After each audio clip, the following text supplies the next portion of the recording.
Good morning. This is what the weather has been like for essentially the past 2 weeks. This is it. Take a look. Normally there's a view over there. Now it's just fog. And this is what my outdoors looks like. If I can help it, I stay indoors on days like today. It's not comfortable being out there. It's cold. It's absolutely cold out there. Now, those of you who live in, the northern regions of the planet, you would think, what? 6 degrees Celsius? That's not cold. For those of us who live in Israel, that's cold out. It's cold. It's cold. 14 degrees Celsius in the daytime is cold for us. You have to put it into perspective. Okay, for us, that's cold. So I'm not the only one who tries to stay indoors. See the bees behind the orange tree? They also try to stay indoors. In fact, they have no choice because they can't fly in the rain. And they also cannot withstand cold. They have to maintain a very warm environment of around 35 degrees Celsius. So, nope, you're not going to have bees out there, not in the cold and not in the rain.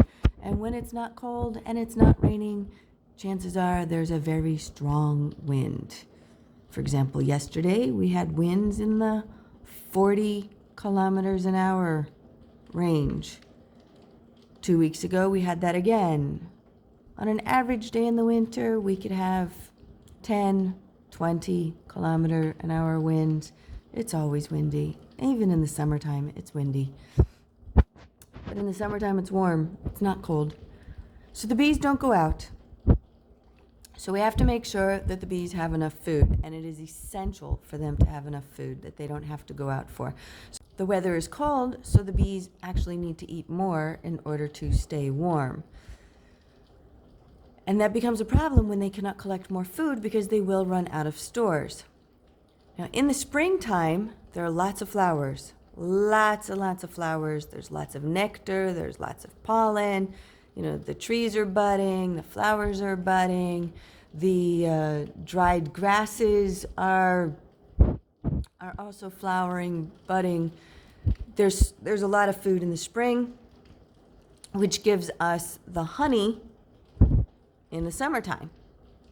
Now, after we collect the honey in the summer, like July, August, all of a sudden there's a dearth.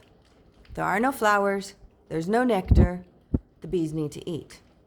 So responsible beekeepers will make sure that the bees have food.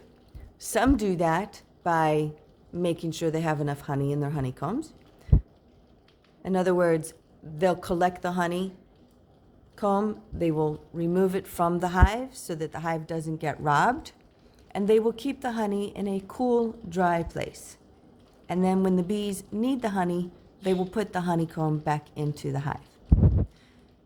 That's all fine and wonderful, but when you have only 10 frames, maximum 20 frames that are collectible throughout the season, that's not enough honey to keep the bees fed for long.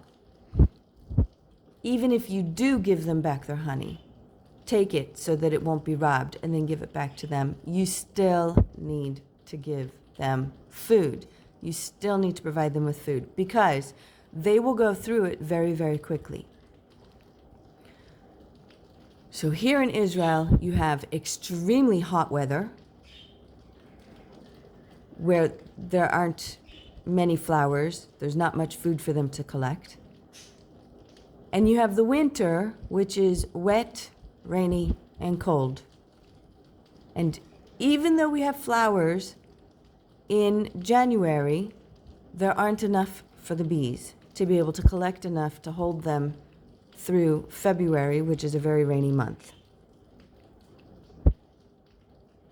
And that is why we have to feed our bees, because otherwise they'll die. Until next time.